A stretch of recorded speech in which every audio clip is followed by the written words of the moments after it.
Hello student, स्वागत है आप सभी का हमारे YouTube channel the last year engineer में।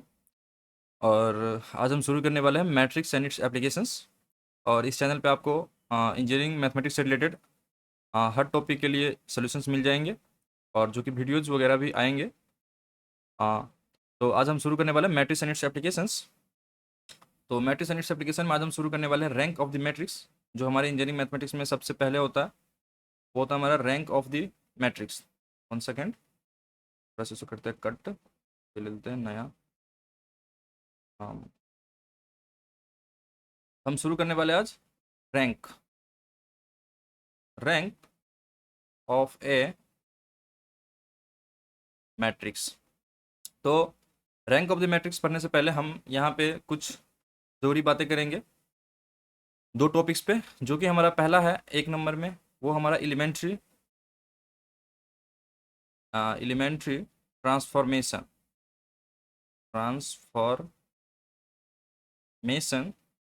और इसी को हम बोलते हैं ई ऑपरेशंस।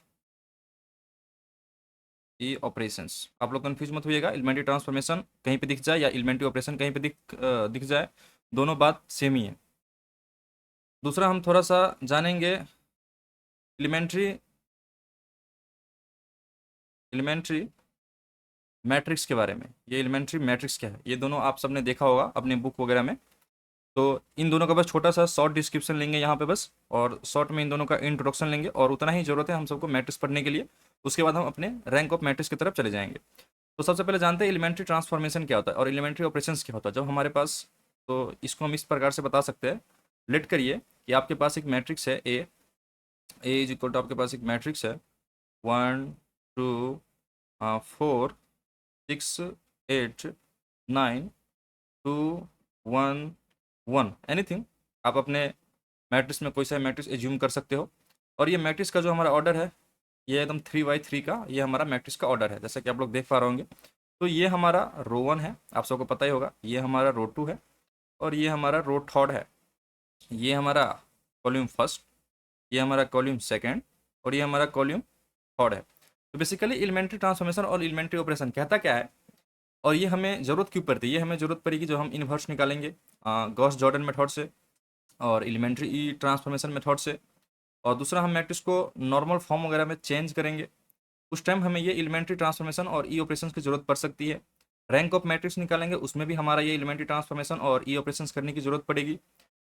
तो उस हिसाब से ये एलिमेंट्री ट्रांसफॉर्मेशन कहता क्या है, पहले हम ये समझेंगे। तो ये बेसिकली कहता है, इसका बेसिकली 3 प्रॉपर्टीज है जो आप सबको याद रखना चाहिए अगर आप मैट्रिक्स में अच्छा करना चाहते हो। तो पहला प्रॉपर्टी जो इसका वो कहता है कि हम row and columns row and columns can be interchanged by. अब row and column can be interchange से आप ये समझिएगा कि हम रो को रो के साथ और कॉलम के साथ इंटरचेंज कर सकते हैं, ना कि आप रो को कॉलम के साथ इंटरचेंज कर देना। तो इसीलिए मैं यहाँ पे लिख रहा हूँ आगे, row and column can be interchanged by E row operations and E column operations. तो आइए इसका मतलब क्या होता है ये जानते हैं अभी थोड़ा।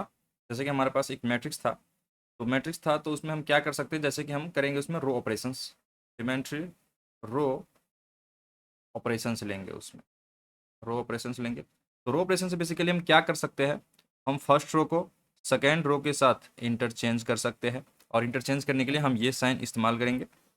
दूसरा, हम सेकेंड रो को थर्ड रो के साथ एक्सचेंज कर सकते हैं, और यहाँ भी हम एक्सचेंज करने के लिए ये साइन भी इस्तेमाल कर सकते हैं कि row second change to the row third. और तीसरा, हम रो 1 को डायरेक्टली भी रो थर्ड के साथ एक्सचेंज कर सकते हैं या तो इंटरचेंज कर सकते हैं, जैसे कि हमारे यहाँ पे है। जैसे कि ये हमारा रो 1 है, ये हमारा रो 1 है, और ये हमारा रो 2 है, और ये हमारा रो थर्ड है।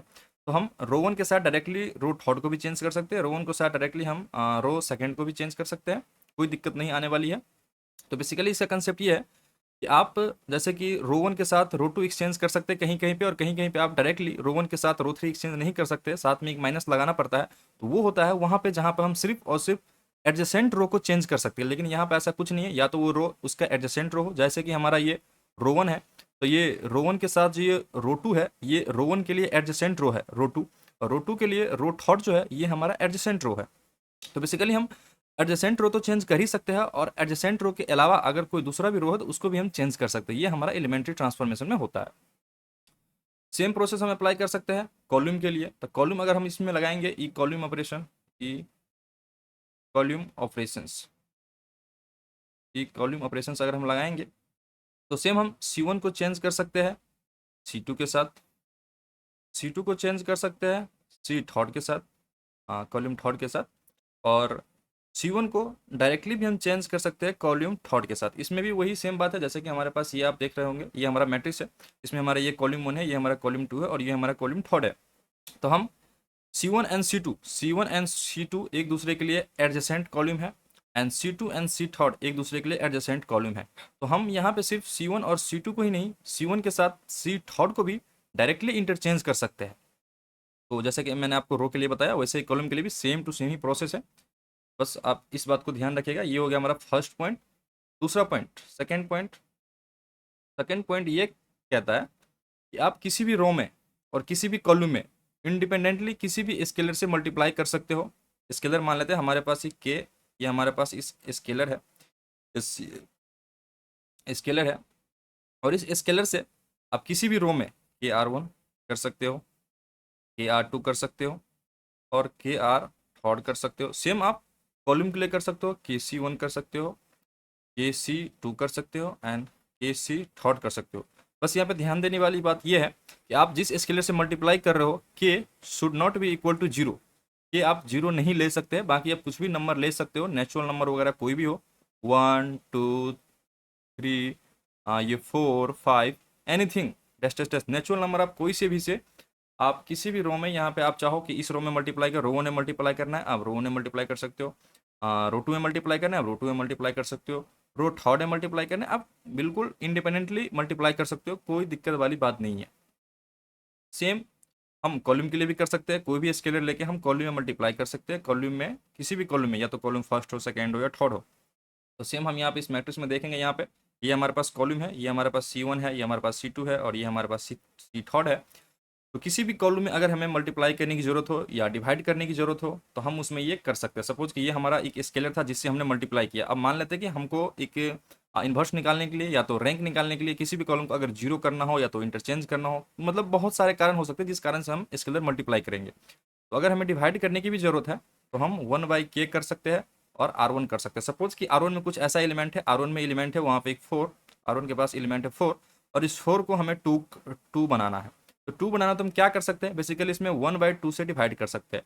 तो ये जो हमने 1/2 से डिवाइड किया, ये हमारा एक स्केलर नंबर है जिससे हमने एक रो में डिवाइड किया। तो जो हमारा फाइनल रो जो हम चाहेंगे वो हमारा 2 आएगा। दूसरा ऐसे मतलब कुछ भी एलिमेंट हो सकते हैं वहाँ पे, उस एलिमेंट को आपको डिवाइड करना हो, मल्टीप्लाई करना हो। तो बेसिकली ये सेकेंड प्रॉपर्टी जो ये यही कहता है कि आप किसी भी रो को और किसी भी कॉलम को इंडिपेंडेंटली मल्टीप्लाई कर सकते हो और डिवाइड कर सकते हो। बस इतना चीज़ आपको याद रखना है। और ऐसे ही आप कॉलम के लिए भी कर सकते हो। कॉलम में भी अगर आपको सपोज कि अगर आपको कॉलम 1 में कुछ ऐसा नंबर है जिसको आपको डिवाइड करना है, तो आप उसको 1/k और k अपना एक आप नंबर ले सकते हो, जिस नंबर से आपको कॉलम में डिवाइड करने के बाद आपका फाइनल कुछ नंबर जो चाहिए वो आने वाला हो। ठीक है। तो हम चलेंगे थर्ड प्रॉपर्टीज की तरफ। थर्ड प्रॉपर्टीज क्या कहता है? फर्स्ट प्रॉपर्टी में हमने इंटरचेंज करना सीखा, सेकेंड प्रॉपर्टीज में हमने सीखा कि आप मल्टीप्लाई कर सकते हो इंडिपेंडेंटली। थर्ड प्रॉपर्टीज यह कहता है कि अगर आपको ऐसा कुछ जरूरत है, सपोज कि हम रो ऑपरेशंस कर रहे हैं और वहाँ पे हम करेंगे रो 1 प्लस रो 2 करेंगे, और रो 1 प्लस रो 2 करने के बाद हमें एक ऐसा रो चाहिए जो 0 0 0 ऐसा रो हमें चाहिए। और ऐसा रो करने के लिए सपोज कि यहाँ पे R1 अगर आपके पास 2 है, एक एलिमेंट लेट करते हैं, और R2 आपके पास 4 है, ये फर्स्ट कंडीशन लेट करते हैं। सेकेंड कंडीशन लेट करते हैं, R1 आपके पास 2 है और R2 आपके पास 1 है, और R1 में आपको 0 लेके आना है। तो आप क्या कर सकते हैं, ये पहला कंडीशन, ये फर्स्ट कंडीशन में आप क्या कर सकते हो कि आप 2R1 माइनस R2 कर सकते हैं, क्योंकि R2 ऑलरेडी 4 है। जब हम 2R1 करेंगे तो ये बेसिकली जो हमारा देगा, ये हमारा देगा 4 - 4 इज इक्वल टू 0। शायद आपको दिख नहीं रहा होगा, देख लीजिए आप। उसके बाद हम कॉलम के लिए करेंगे। उसके बाद हम अगर ये सेकंड कंडीशन लेते हैं, हाँ सेकंड कंडीशन में अगर हम करेंगे तो R1 हमारा 2 है और R2 हमारा 1 है। इसमें अगर हमको 0 करना हो तो हम बेसिकली कर सकते हैं R1 इम्प्लाइज R1 -2R2। जैसा कि आप यहाँ पे देख सकते होंगे, ये R2 हमारा 1 है और ये R2 को हमने 2 कर दिया, 2 से मल्टीप्लाई करने के बाद। और जब हम इसका फाइनल आंसर लेंगे तो ये हो जाएगा R1 -2R2। तो ये हो जाएगा हमारा 2 - 2 इज इक्वल टू 0। आप सबको दिख नहीं रहा होगा, ये देख लीजिए, आप सब देखिएगा अभी आप सबको अच्छे से। तो बिल्कुल ये हमारा हो गया थर्ड प्रॉपर्टीज। तो बेसिकली कहने का मतलब, और ये हम सेम टू सेम कॉलम के लिए भी कर सकते हैं। ये थर्ड प्रॉपर्टीज है। अगर हमें दो कॉलम जोड़ना हो, C1 प्लस C2 करना हो, C1 प्लस C थर्ड करना हो, और इन दोनों को जोड़ के हमें कुछ ऐसा एलिमेंट चाहिए होगा, और वो एलिमेंट आने के लिए अगर हम यहाँ पे पर्सनली एक कॉलम में और एक किसी भी कॉलम में हम मल्टीप्लाई कर सकते हैं या डिवाइड कर सकते हैं, और जो हमारा आंसर चाहिए होगा वो हम अपने आंसर ले सकते हैं। तो बेसिकली ये तीनों प्रॉपर्टीज यही कहता है। उम्मीद करता हूँ आप सबको समझ में आया होगा। बाकी अगर कुछ डाउट्स हो तो आप कमेंट वगैरह कर सकते हैं। तो ये हो गया हमारा एलिमेंट्री ट्रांसफॉर्मेशन से रिलेटेड जो भी थोड़ा बहुत इंट्रोडक्शन था वो हो गया। अब इसमें चलते हैं, एक होता है हमारा एलिमेंट्री मैट्रिक्स। इसमें बहुत सारे लोग कंफ्यूज रहते हैं कि what is elementary matrix. Elementary matrix elementary matrix क्या होता है? तो एलिमेंट्री मैट्रिक्स बेसिकली वो मैट्रिक्स होता है जो हम ऑब्टेंड करते हैं। और कैसे ऑब्टेंड करते हैं? आइडेंटिटी मैट्रिक्स पे एलिमेंट्री ऑपरेशंस परफॉर्म करके। तो सपोज करिए आपके पास एक आइडेंटिटी मैट्रिक्स है, 2x2 का मान लेते हैं, और या तो आप 3x3 का भी ले सकते हैं। और ये 3x3 का मैं लेट करता हूँ, यहाँ पे 3x3 का हमारे पास एक आइडेंटिटी मैट्रिक्स है, क्योंकि 2x2 तो आप सबने देखा होगा हमेशा। तो ये 1 0 0 0 1 0 एंड 0 0 1, जैसा कि आप सब देख पा रहे होंगे, ये हमारा आइडेंटिटी मैट्रिक्स है 3x3 का। इस आइडेंटिटी मैट्रिक्स पे हम क्या परफॉर्म करेंगे? एलिमेंट्री ऑपरेशंस परफॉर्म करेंगे, या तो एलिमेंट्री ट्रांसफॉर्मेशन परफॉर्म करेंगे। तो सपोज करते हैं इस मैट्रिक्स को हमने ऑपरेट कर दिया, इस मैट्रिक्स को हमने ऑपरेट कर दिया, R1 tense to R1 plus R2, मान के चलिए हमने प्लस कर दिया इसको। तो ये जो हमारा हो गया, ये हमारा हो जाएगा अब R1 में हमने R1 प्लस R2 किया हुआ है, तो ये हो जाएगा हमारा 1 1 0 0 1 0 एंड 0 0 1। ये हमारा एक, तो मान के चलिए हमने यहीं पे इसका फाइनल आंसर कर दिया। ये हमने इसका फाइनल आंसर एज्यूम कर लिया कि हमको इतना ही करना था। तो ये जो हमने फाइनल आंसर एज्यूम किया, और अगर हमको इतना ही करना था तो हमने यहाँ पे क्या किया? बेसिकली आइडेंटिटी मैट्रिक्स में हमने एलिमेंट्री ऑपरेशंस लगाया है। तो अगर हम किसी भी आइडेंटिटी मैट्रिक्स में एलिमेंट्री ऑपरेशंस करते हैं या तो एलिमेंट्री ट्रांसफॉर्मेशन लगाते हैं, और उसके बाद जो हमें एक मैट्रिक्स मिलता है उस मैट्रिक्स को हम बोलते हैं एलिमेंट्री मैट्रिक्स। तो ये जो हमारा है इसी को हम बोलते हैं एलिमेंट्री मैट्रिक्स। बस इतना ही है।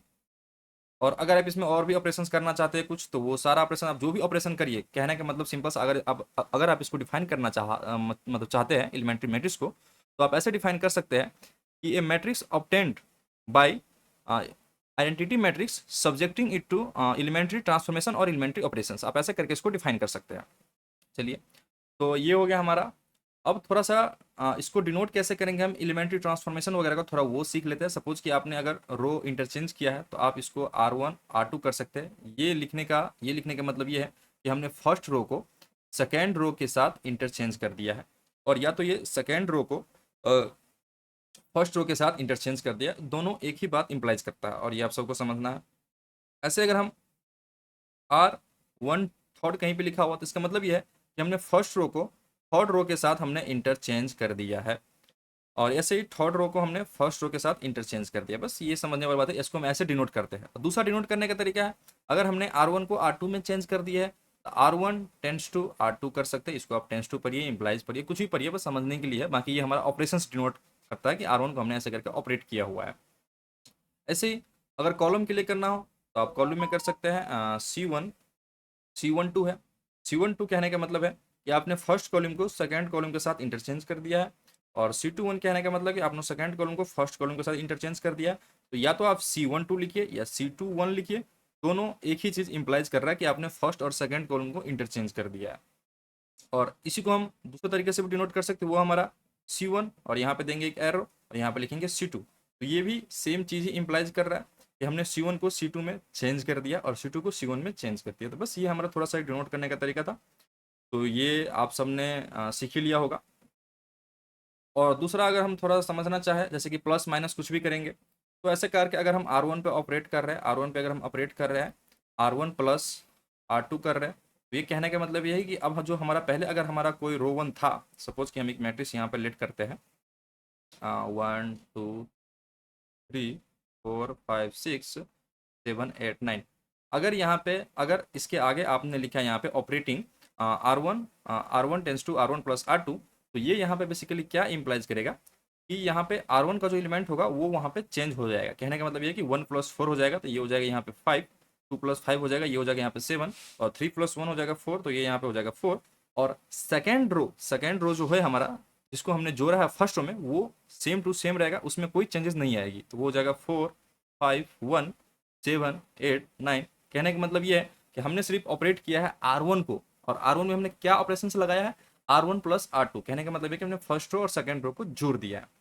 तो ऐसे करके अगर आप कोई मतलब एडिशन परफॉर्म करते हो ऐसे लिख सकते हो, सब्ट्रैक्शन परफॉर्म करना आपका अब वो भी लिख सकते हो, R2 tense to R2 minus R1। अब ये बेसिकली क्या इंप्लाइज कर रहा है कि R2 वाली जो हमारी रो है, जैसे कि ये 4 5 6 वाली जो हमारी रो है, और अभी जो हमारी ये रो बनी है, तो अगर आपने ये ऑपरेशन पहले लगाया हुआ है, उसके बाद आप अगर ये ऑपरेशन लगा रहे हैं, तो हमारा जो नया मैट्रिक्स यहाँ पे हम मतलब ये ऑपरेशन परफॉर्म करेंगे वो हमारा ये मैट्रिक्स होगा। तो आइए इसमें परफॉर्म करके आपको आपको दिखाते हैं कि R2 माइनस R1 करने से क्या होगा। तो बेसिकली हम R2 को चेंज कर रहे हैं, तो R1 हमारा जैसा है वैसा ही रहेगा, 5 7 4। और R2 माइनस R1 अगर हम करेंगे तो 4 - 5 दैट इज -1, 5 - 7 -2, एंड 1 - 4 -3, एंड ये हो जाएगा 7 8, और ये हो जाएगा 9। तो ये ऑपरेशंस करेंगे, और ऑपरेशंस करते करते हमको एक मैट्रिक्स मिलेगा, और ये हम किसी कारण से करेंगे, ऐसे तो करेंगे नहीं। तो बाकी ये क्यों करेंगे, ये अभी हम रैंक ऑफ मैट्रिक्स शुरू कर रहे हैं उसमें देखेंगे, और बाकी हम इन्वर्स ऑफ मैट्रिक्स पढ़ेंगे उसमें देखेंगे। उसके बाद हम आइजन वैल्यूज वगैरह पढ़ेंगे, वहाँ पे भी हमारा ये काम आने वाला है। कैली हैमिल्टन थ्योरम पढ़ेंगे, कैली हैमिल्टन थ्योरम वहाँ पे एकदम शुरू करेंगे, वहाँ पे भी ये हमारा काम आने वाला है। और reduction to the diagonal form करेंगे, वहाँ पे भी हमारा ये काम आने वाला है। कहने का मतलब ये कि पूरा मैट्रिक्स में हमारा ये काम आने वाला है, एलिमेंट्री ट्रांसफॉर्मेशंस और ये एलिमेंट्री ऑपरेशंस। तो आइए अब शुरू करते हैं हम रैंक ऑफ द मैट्रिक्स। तो रैंक ऑफ द मैट्रिक्स के लिए हम एक बेसिकली एक नया पेज लेते हैं, और नया पेज पे आप लोगों को मैं लिख के समझा रहा हूँ कि rank of matrix, rank of matrix basically है क्या। तो रैंक ऑफ मैट्रिक्स को आप बहुत सारे तरीकों से डिफाइन कर सकते हैं। तो पहला जो सबसे शॉर्टकट तरीका और सबसे इजी तरीका है, वो आप ये समझ सकते हैं कि the number of the number of the number of, थोड़ा सा नेटिंग के लिए माफ कीजिएगा, बाकी कोशिश पूरी है कि मैं आपके लिए अच्छा नेटिंग लिखूँ। The number of non zero row in a given matrix. अगर आप सबको कोई मैट्रिक्स दिया जाए, उसमें नॉन जीरो रो जितना भी है, अगर उसको हम गिनती कर लेंगे, अगर एक रो है, दो रो है, और अगर थर्ड रो है, अगर तीन का तीन रो अगर उसमें नॉन जीरो है, कहने का मतलब ये है कि आपको ऐसा रो चाहिए जिसमें नॉन जीरो एलिमेंट हो, 1 2 3 4 5 6 ऐसा नंबर हो, सारा का सारा एलिमेंट उसका जीरो ना हो। तो ऐसे अगर हम सपोज कर लेते हैं कि अगर हम एक मैट्रिक्स लेट करते हैं यहाँ पे, सिंपल सा 1 2 4 5 6 7 8 9 2। तो अभी अगर हमें इस मैट्रिक्स को देख के अगर इसका रैंक बताना हो बिना किसी ऑपरेशंस की, अगर हमें ऑपरेशंस करना, तो हो सकता है इस मैट्रिक्स में हमारा ये थर्ड रो जीरो हो जाए, सेकंड रो जीरो हो जाए, फर्स्ट रो जीरो हो जाए, ठीक है। और बेसिकली ध्यान आपको देने वाली ये बात है कि हम रैंक ऑफ मैट्रिक्स निकालते हो तो हम कॉलम को जीरो करने की कोशिश नहीं करेंगे, हम सिर्फ और सिर्फ रो को जीरो करेंगे। कॉलम से हमें कोई मतलब नहीं है, क्योंकि बेसिकली हमारा डिफिनेशन ही कह रहा है the number of non zero row. तो अभी आप लोग देख सकते हैं कि हमारा ये रो जो है फर्स्ट रो ये भी हमारा नॉन जीरो है, क्योंकि यहाँ पे जीरो का एलिमेंट नहीं है। अगर यहाँ पे एक जीरो एलिमेंट होता तो भी कोई फर्क पड़ने वाली नहीं थी, फिर भी वो रो हमारा नॉन जीरो रो ही होता, क्योंकि जीरो रो करने के लिए हमें एक ऐसा मैट्रिक्स होना चाहिए, जैसे कि मैं आप सबको दिखा रहा हूँ यहाँ पे एग्जाम्पल में। अगर ये जीरो जीरो जीरो हो जाए, तो ऐसा अगर कोई रो है तो इसको हम बोलेंगे जीरो रो। कहने का मतलब ये है कि every elements in a row must be equal to zero. अगर सेकेंड रो भी जीरो होता तो ये होता जीरो जीरो और जीरो। और अगर थर्ड रो जीरो, मतलब ये थर्ड रो तब जीरो नहीं कर सकते, क्योंकि अगर सारा अगर जीरो कर देंगे तो ये हमारा नल मैट्रिक्स हो जाएगा, और नल मैट्रिक्स का रैंक वैसे ही जीरो हो जाता है, ठीक है। तो ये हम करेंगे इसमें 8 9 2। सपोज कि आपके पास अगर ऐसा मैट्रिक्स हो, तो आप इसमें अब कोई ऑपरेशंस परफॉर्म नहीं कर सकते। क्यों? क्योंकि अगर आप कुछ भी ऑपरेशंस इसमें परफॉर्म करने की कोशिश करेंगे, तो ये हमारा सेकेंड रो और ये फर्स्ट रो हो सकता है हमारा बिगड़ जाए। तो अगर इसी मैट्रिक्स में सपोज कि हमने इस मैट्रिक्स पे कुछ ऑपरेशंस वगैरह परफॉर्म किया, एलिमेंट्री रो थी रो ऑपरेशंस और या तो कॉलम ऑपरेशंस, और उसके बाद हमें एक ऐसा मैट्रिक्स देखने को मिला। तो हम इसमें गिनेंगे कि हमारे पास कितने रो है जो जीरोज रो है। तो ये हमारे पास फर्स्ट रो है और सेकेंड रो है, और बाकी कितने रोज है हमारे पास नॉन जीरोज रो है। तो हमारे पास ये थर्ड रो है वो नॉन जीरोज रो है। तो नंबर ऑफ नॉन जीरोज रो कितना हो गया हमारे पास, नंबर ऑफ नॉन जीरोज रो कितना हो गया हमारे पास, एक। तो इस मैट्रिक्स का rank of a matrix, suppose कि अगर ये मैट्रिक्स हमारा ए है तो रैंक ऑफ ए मैट्रिक्स जो हो जाएगा हमारा 1 हो जाएगा। बेसिकली रैंक का ये कंसेप्ट है। तो ये तो बहुत ही छोटा सा कंसेप्ट है, बाकी रैंक में बहुत सारी कंसेप्ट है। चलिए आइए, आप बहुत सारी कंसेप्ट में से अभी इंजीनियरिंग मैथमेटिक्स में जो आप रैंक के लिए देखेंगे वो कंसेप्ट जानते हैं और समझते हैं। अगर उस कंसेप्ट को हमें डिफाइन करना हो तो डिफाइन करने के लिए ये लिख सकते हैं इसमें कि the highest order of a matrix, highest order of matrix for which there exist at least one non zero minor is called the rank of a matrix. ये आप डिफिनेशन हिसाब से, अगर आपको डिफिनेशन कहीं पे लिखना हो और अगर आपको कहीं पे डिफाइन करना हो तो ये आप ऐसे डिफाइन कर सकते हैं कि the highest order of a matrix for which there exist at least one non zero minor is called the rank of the matrix. तो यहाँ पे आपको समझने के लिए अब आप हो सकते थोड़ा सा कंफ्यूज हो जाए कि ये डिफिनेशन क्या है और एक्चुअली में कहना क्या चाह रहा है। तो सबसे पहले हम समझते हैं कि यहाँ पे आप लोग हाईएस्ट ऑर्डर किसको बोलेंगे, ये हाईएस्ट ऑर्डर। दूसरा चीज, there exist at least one non zero. तो नॉन जीरो का मतलब आपको हमने समझा दिया कि नॉट इक्वल टू जीरो, मतलब जीरो के अलावा वो कोई भी नंबर हो सकता है, तो वो सारा क्या है, नॉन जीरो है। और नॉन जीरो क्या एग्जिस्ट करेगा वहाँ पे, माइनर्स। तो माइनर्स अभी तक आप सबको मुझे लगता है कि समझ आया होगा, क्योंकि आपने 11th 12th में ही माइनर्स में ऊपर बहुत सारे न्यूमेरिकल्स वगैरह किए होंगे मैट्रिक्स के।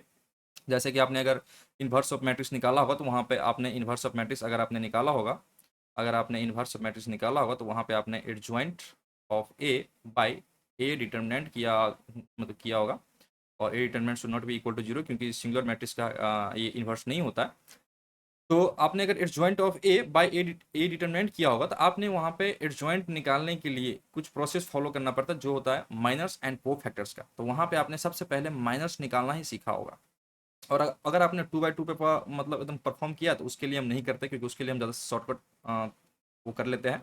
बाकी अगर हम 3/3 के ऊपर करते हैं तो हमें वहाँ पे एडजॉइंट निकालना ही पड़ता है इन्वर्स निकालने के लिए। और ये एडजॉइंट निकालने के प्रोसेस में आपने माइनर और को फैक्टर सीखा होगा अच्छे से, ऐसा मैं उम्मीद करता हूँ। और अगर आपने नहीं सीखा है तो कोई बात नहीं, अभी हम वही सारा चीज़ बताने वाले हैं।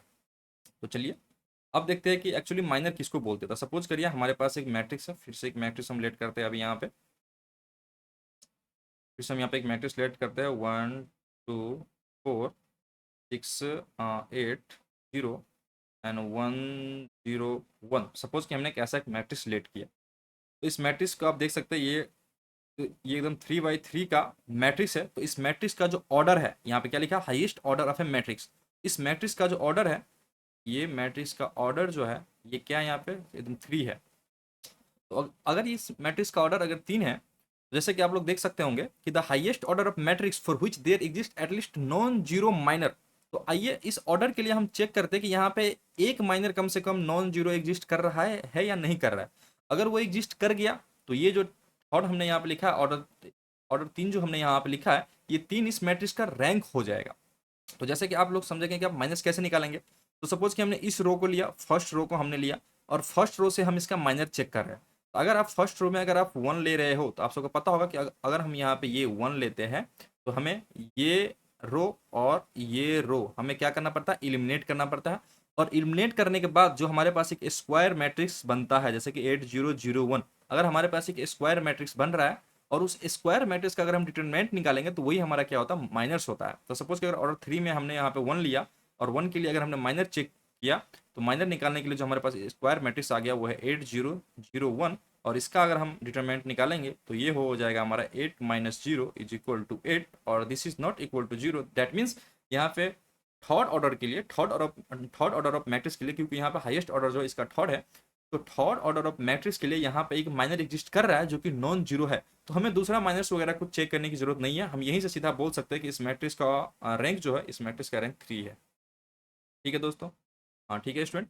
तो ऐसे ही हम यहाँ पे ये सेकेंड में, अगर आपको ये मान के चले कि आपने फर्स्ट माइनर चेक किया और ये आपका जीरो निकल गया, अब सेकेंड माइनर चेक करिए, ये भी आपका जीरो निकल गया, आपने थर्ड माइनर चेक किया और वो आपका नॉन जीरो निकल गया, तो वो आपका मैट्रिक्स का रैंक हो जाएगा। और अगर आपने दो ही माइनर्स चेक किया और आपने बता दिया दो माइनर्स आपके जीरो निकल गया, आपने थर्ड माइनर्स चेक नहीं किया, हो सकता है कि आपका थर्ड माइनर्स नॉन जीरो भी आ जाए और जीरो भी आ जाए, तो अगर आपका नॉन जीरो आ गया फिर तो आपका रैंक गलत हो जाएगा, क्योंकि आप वहाँ पे वो लिख देंगे उसका रैंक, इसका रैंक 2 है। तो ऐसे नहीं करना है हमें, ये जो भी हमारा ये थर्ड ऑर्डर रहेगा उस ऑर्डर का सारा माइनस हमें चेक करना है, और बाकी ये हमें चेक करने की जरूरत भी नहीं पड़ेगी, आगे हम और भी सारा शॉर्टकट्स वगैरह सारा देखेंगे इसमें कि कैसे ये रैंक वगैरह हम फाइंड करते हैं। तो बेसिकली रैंक का कॉन्सेप्ट ये नॉन जीरोज, और एक ये 1 सेकेंड, तो एक ये नॉन जीरो वाली कॉन्सेप्ट थी, एक ये नॉन जीरो वाली कंसेप्ट थी, और ये क्या हाईएस्ट ऑर्डर ऑफ मैट्रिक्स वाली कंसेप्ट थी। ये दोनों कंसेप्ट मैंने आपको समझाने की कोशिश किया, बाकी कुछ अगर डाउट्स वगैरह हो तो आप कमेंट कर सकते हो बिल्कुल। मैं आपको वहाँ पे कमेंट में भी रिप्लाई कर दूंगा या कुछ लिख दूंगा जिससे आपको समझ में ये आए। तो चलिए अब इसी के ऊपर हम दूसरा, अब रैंक के ऊपर थोड़ा सा और डिस्कशन करते हैं, क्योंकि ये रैंक थोड़ी सी डिस्कस करने वाली चीज़ है, जो मैं आपको अच्छे से समझाऊंगा तभी आपको समझ में आएगा। तो अब नेक्स्ट पेज लेते हैं, और नेक्स्ट में चलिए रॉ के बारे में, जैसे कि मैंने आपको बताया नॉन जीरो रॉ के बारे में, कि नॉन जीरो रो, तो अगर नॉन जीरो रो वहाँ पे है तो बहुत अच्छी बात है, लेकिन आप अगर रैंक फाइंड करने के लिए अगर आपको दिया जाएगा तो वहाँ पे नॉन जीरो रो देगा, ऐसा तो पॉसिबल ही नहीं है, फिर तो रैंक फाइंड किस बात का करने के लिए बोल रहा है फिर। तो इसीलिए अगर नॉन जीरो रो नहीं होगा तो हमें वहाँ पे उसको जीरो में ट्रांसफॉर्म करना होगा। रो ट्रांसफॉर्म कैसे करेंगे हम? एलिमेंट्री ऑपरेशंस लगा के, ऑफकोर्स एलिमेंट्री ऑपरेशन ही लगाएंगे, क्योंकि हमारे पास यही अवेलेबल है मैट्रिक्स में, ELEMENT और एलिमेंट्री ऑपरेशंस परफॉर्म करेंगे उसमें, एलिमेंट्री ऑपरेशंस परफॉर्म करेंगे उसमें। और एलिमेंट्री ऑपरेशंस परफॉर्म करके अगर आप किसी रो को जीरो में लेके जा रहे हैं, तो उस रो को अगर जीरो में लेके जा रहे हैं और रो को जीरो में लेके जाने के बाद आप रैंक फाइंड करेंगे, तो ये एक प्रोसेस हो गया ना, कि आप जो है रैंक फाइंड करने का दूसरा भी तरीका है, लेकिन आपने क्या प्रोसेस चूज किया है कि हम सारा का सारा रो को जीरो बनाएंगे। तो ये जो प्रोसेस होता है, इस प्रोसेस का एक्चुअली एक स्पेसिफिक नेम भी है, जिसको बोलते हैं Gaussian Gaussian elimination method, Gaussian elimination method, third.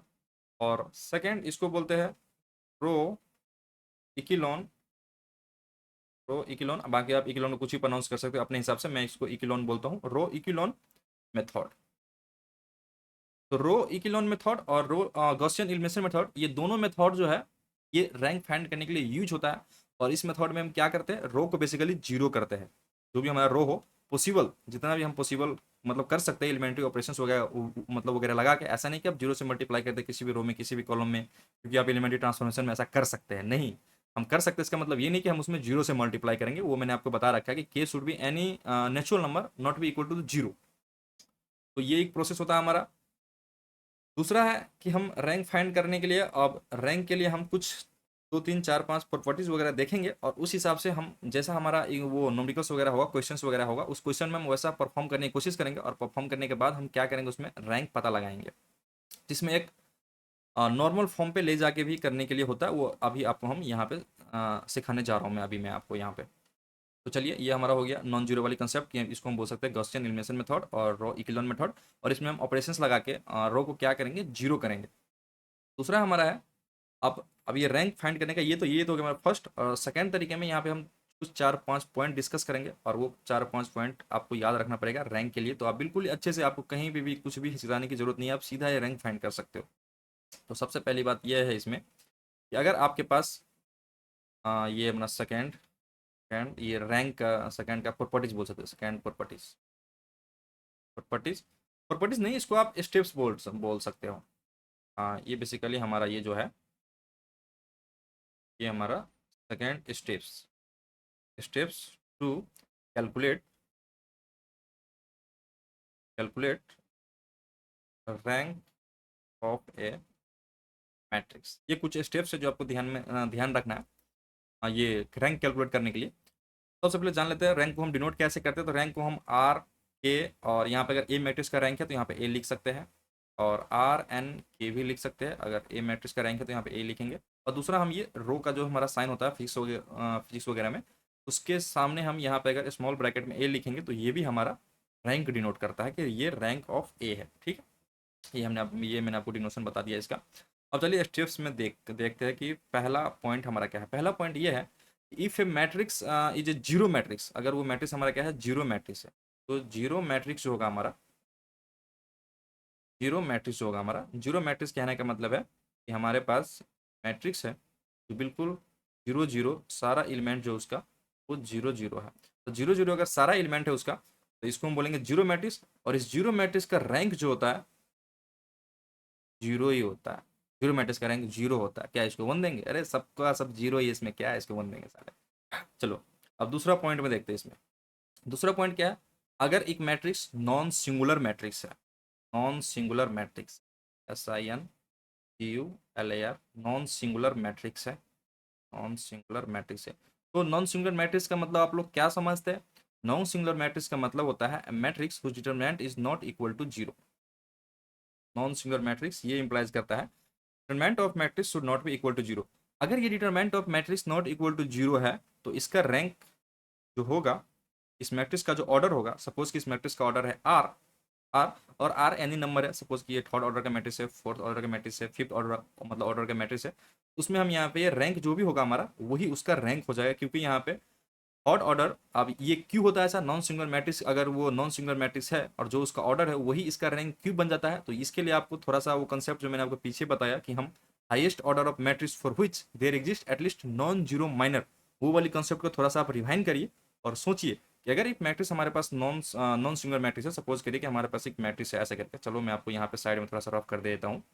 अगर हमारे पास एक मैट्रिक्स है यहाँ पे, ये एकदम 3 by 3 का अगर ये मैट्रिक्स है, तो आपने जैसे ये पहला ऑर्डर लिया, ये हमारा थर्ड ऑर्डर का है। अगर हम यहाँ से कोई भी नंबर पिक कर रहे हैं, और या तो हम यहाँ से कोई भी नंबर पिक कर रहे हैं, और या तो हम इस रो से भी कोई भी नंबर पिक कर रहे हैं, और उस नंबर पिक करने के बाद अगर हम माइनस निकाल रहे हैं, तो वो हमारा थर्ड ऑर्डर माइनस होता है।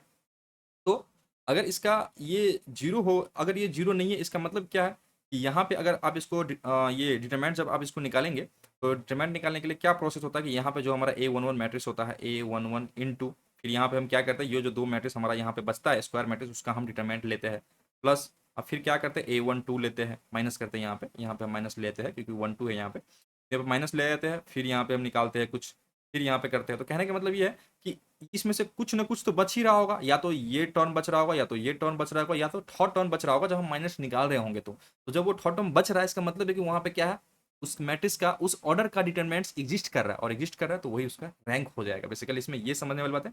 बाकी हम क्वेश्चंस वगैरह करेंगे तो आपको बहुत ही अच्छे से समझ में आ जाएगा। आप लोग थोड़ा सा परेशान मत होइए, अभी हो सकता है आप सबके लिए रैंक वगैरह नया हो। और तीसरा पॉइंट करते हैं आइडेंटिटी मैट्रिक्स के लिए। आइडेंटिटी मैट्रिक्स के लिए, आइडेंटिटी मैट्रिक्स के लिए जैसे कि आप मतलब आइडेंटिटी मैट्रिक्स का मतलब समझते होंगे कि I2 और ये I3 और ये I4, कहने का मतलब ये है कि एक आइडेंटिटी मैट्रिक्स है सेकंड ऑर्डर का, ये आइडेंटिटी मैट्रिक्स है थर्ड ऑर्डर का, और ये आइडेंटिटी मैट्रिक्स है फोर्थ ऑर्डर का। तो आइडेंटिटी मैट्रिक्स के लिए अगर इसका डिटरमिनेंट IN, जो भी इसका n कहने का मतलब है कि जो भी इसका ऑर्डर है IN should not be equal to zero, अगर है, अगर हमने IN का डिटरमिनेंट निकाला, IN का हमने यहाँ पर डिटरमिनेंट को इस सेंस से डिनोट करते हैं, अगर हमने IN का डिटरमिनेंट निकाला, अगर वो नॉट इक्वल टू जीरो हो गया, तो जिस ऑर्डर पे वो नॉट इक्वल टू जीरो है वही हमारा उसका क्या हो जाएगा, n is equal to R, that is rank of the matrix. ये मतलब आइडेंटिटी मैट्रिक्स का क्या हो जाएगा, रैंक। तो बेसिकली ये जो सेकंड नंबर जो हमारा पॉइंट है, वही पॉइंट यहाँ पे भी यूज हो रहा है, बस ये आइडेंटिटी मैट्रिक्स के लिए यूज हो रहा है। सपोज कि अगर आपने ये I2 का डिटरमिनेंट निकालने की कोशिश किया तो ये हमारा जीरो हो जाएगा, लेकिन I3 का अगर आप डिटरमिनेंट निकालोगे तो हो सकता है कि वो जीरो नहीं हो। अगर वो जीरो नहीं है तो वही हमारा उसका क्या हो जाएगा, रैंक हो जाएगा। जिस ऑर्डर पे वो उसका माइनस जीरो नहीं है, उस ऑर्डर पे उसका क्या हो जाएगा, वो रैंक हो जाएगा उसका। तो ये 3 पॉइंट है बेसिकली इंपॉर्टेंट पॉइंट। अब इसमें इसमें एक चौथा पॉइंट और भी है, ये बहुत ही इंपॉर्टेंट पॉइंट है, ये आपको हर एक जगह रैंक निकालते वक्त ये आपको ध्यान देना ही देना है। तो बेसिकली क्या है, इफ ए मैट्रिक्स, अगर आप कोई मैट्रिक्स लेते हैं ए, उसका आप ऑर्डर है मान के चलिए m×n, कहने का मतलब ये है, ये जो है रेक्टेंगुलर मैट्रिक्स टाइप है, RECTANGULAR रेक्टेंगुलर मैट्रिक्स टाइप है।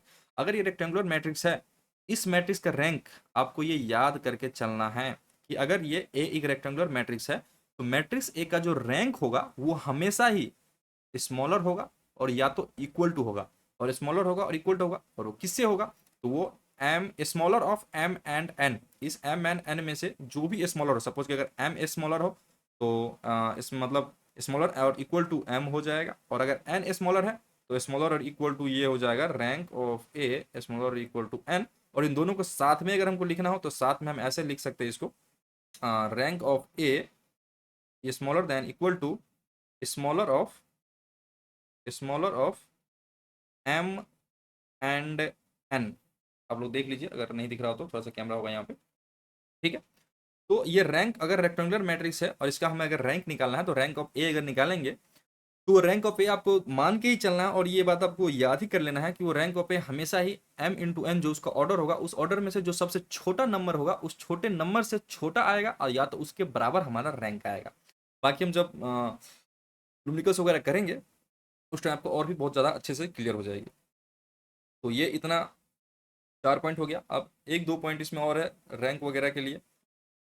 तो ये अभी जो हमने जितना भी पॉइंट ये डिस्कस किया हमने, ये सारे पॉइंट हमारे काम आने वाले हैं तो हम रैंक मैट्रिक्स का फाइंड करेंगे। तो ये बेसिकली रैंक का जो मैं आपको दे रहा हूँ, ये सारा रैंक का आपको एक्चुअली में कंसेप्ट दे रहा हूँ मैं, ठीक है। तो चलिए ये हो गया हमारा, और अब इसमें एक दो पॉइंट और डिस्कस कर लेते हैं थोड़ा सा। हाँ, एक दो पॉइंट और डिस्कस कर लेते हैं। तो इसी में रैंक में हम एक बार रैंक करेंगे हम। तो रैंक निकालने का दूसरा तरीका क्या है कि हम उस मैट्रिक्स को क्या करते हैं, नॉर्मल फॉर्म में लेके जाते हैं। Normal form, normal form. और नॉर्मल फॉर्म कहने का मतलब ये है कि अगर आपके पास सपोज करिए कि कोई मैट्रिक्स हो 1 4 6 8 3 एंड 1 4 1, एनीथिंग, कुछ भी आप लेट कर सकते हो। सपोज करिए आपके पास एक मैट्रिक्स है जिसमें आपको अगर ये आप सीधा ही नॉर्मल फॉर्म में ले जाके भी रैंक निकाल सकते हो। वैसे नॉर्मल फॉर्म में ले जाना थोड़ा सा लेंदी होता है क्योंकि वहाँ पे हम बहुत सारा ऑपरेशंस करते हैं और फिर एक साइड में कहीं पे हम जाके वहाँ पे एक आइडेंटिटी मैट्रिक्स बनाते हैं। तो बेसिकली अगर आपको क्वेश्चन में पूछा गया कि आप नॉर्मल फॉर्म में ले जाके इसको आप रैंक पता करिए तो वहाँ पे तो फिर अलग बात है। बाकी हम नॉर्मल फॉर्म जनरली यूज नहीं करते हैं। जनरली जो हम यूज करते हैं वो कि हम रो वगैरह को जीरो बनाने की कोशिश करते हैं जहाँ तक बन सके, और बनने के बाद हम डिसाइड कर लेते हैं कि इस मैट्रिक्स का रैंक ये है। और दूसरा पॉइंट जो हम देखते हैं वो अगर रेक्टेंगुलर मैट्रिक्स है तो दूसरा पॉइंट हमें ये देखने की जरूरत होता है, अगर ए का ऑर्डर अगर एम इंटू एन है तो ए का रैंक हमेशा ही एम और एन के छोटे वाले से छोटे या तो इक्वल आएंगे सुपर। तो ये पॉइंट और दूसरा अपना यहाँ पे वो रो जीरो करने वाले पॉइंट, वो दोनों पॉइंट से हम कोई भी रैंक निकाल सकते हैं। बाकी अगर हमें क्वेश्चन में बता दिया गया कि आपको नॉर्मल फॉर्म से ही निकालना है तो आपको फिर क्या वो करना पड़ता है, ये जो हमारा मैट्रिक्स दिया हुआ इस पर हम एलिमेंट्री ऑपरेशंस परफॉर्म करते हैं। और परफॉर्म करने के बाद क्या होता है कि इस मैट्रिक्स को हम सपोज करिए कि आपने इस पे एलिमेंट्री सारा मतलब इसमें एलिमेंट्री ऑपरेशंस आपने परफॉर्म किया, और एलिमेंट्री ऑपरेशन परफॉर्म करते वक्त इसमें क्या है कि आपको अगर मैं इन्वर्स पढ़ाऊंगा वहां पे मैं आपको बताऊंगा कि अगर आप एलिमेंट्री रो ऑपरेशन से कर रहे हैं, अगर आप मतलब अगर आप इन्वर्स निकाल रहे हैं तो वहां पे आपके पास एक रिस्ट्रिक्शन होता है कि आपको सिर्फ रो को ऑपरेट करना होता है, आप कॉलम ऑपरेट नहीं कर सकते। अगर आप कॉलम ऑपरेट कर दिए वहां पे तो वो आपका गलत हो जाएगा।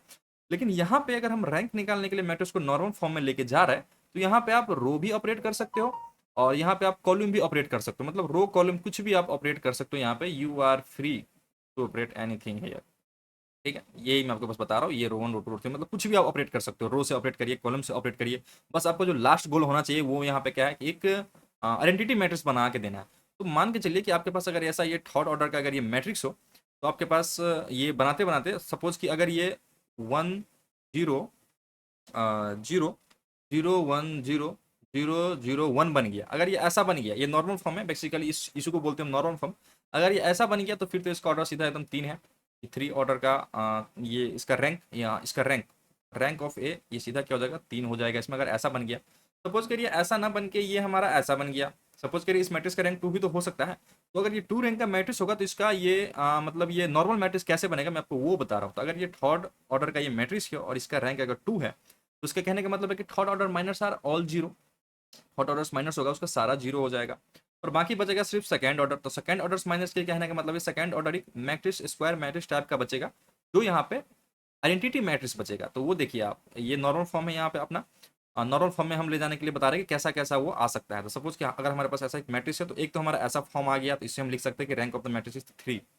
दूसरा हमारा ऐसे हमारा आ गया 1 0 0 1 और यहाँ फिर ये 0 0 और ये 0 0 0।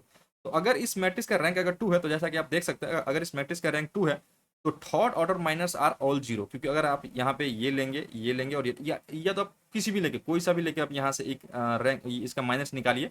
अब इस जीरो के लिए माइनस निकालेंगे तो ये आप इलिमिनेट कर देंगे, ये सारा इलिमिनेट कर देंगे आप, और ये सारा आप इलिमिनेट कर देंगे और इसका आप निकालिए ये भी जीरो हो जाएगा, इस जीरो के लिए निकालिए ये भी जीरो हो जाएगा, इस जीरो के लिए निकालिए तो भी ये सारा जीरो हो जाएगा। तो कहने का मतलब ये है कि third order minus are all zero, तो इसीलिए इस मैट्रिक्स का रैंक क्या है, 2 है। तो अगर 2 मैट्रिक्स, अगर उस मैट्रिक्स का रैंक 2 है और अगर उसको हम नॉर्मल फॉर्म में ले जाके बनाएंगे तो वो हमारा ऐसे फॉर्म पे मैट्रिक्स आएगा। ऐसे फॉर्म पे जो होता है, थोड़ा सा इस लाइन को मैं इस बार थोड़ा सा इरेज कर दे देता हूँ, समझने में आसानी होगा आप सबको। तो थोड़ा सा इरेज करते हैं, इसको थोड़ा सा इरेज करते हैं, हाँ। तो ये क्या होगा कि ऐसे फॉर्म पे आएगा, तो आप तो थोड़ा सा इसको देख सकते हैं। अगर ऐसे फॉर्म पे अगर ये मैट्रिक्स आए तो इसको डैश डैश डैश करके इसको हम ऐसे करके देख सकते हैं। तो बेसिकली ये यहाँ पे क्या है, I2 है। I2 कहने का मतलब है आइडेंटिटी मैट्रिक्स ऑफ ऑर्डर 2 है। इसको हम ऐसे लिख सकते हैं I2, और यहाँ पे इस चीज़ को ऐसे करके लिख सकते हैं, यहाँ पे 0 0 0 ऐसे करके हम इस मैट्रिक्स को ऐसे फॉर्म पे अगर लेके चले जाएंगे तो यही हो जाएगा नॉर्मल फॉर्म, नॉर्मल फॉर्म। तो ये नॉर्मल फॉर्म में चेंज भी हो गया, और यहाँ पे जो आई मैट्रिक्स का आइडेंटिटी मैट्रिक्स एक बन जाएगा।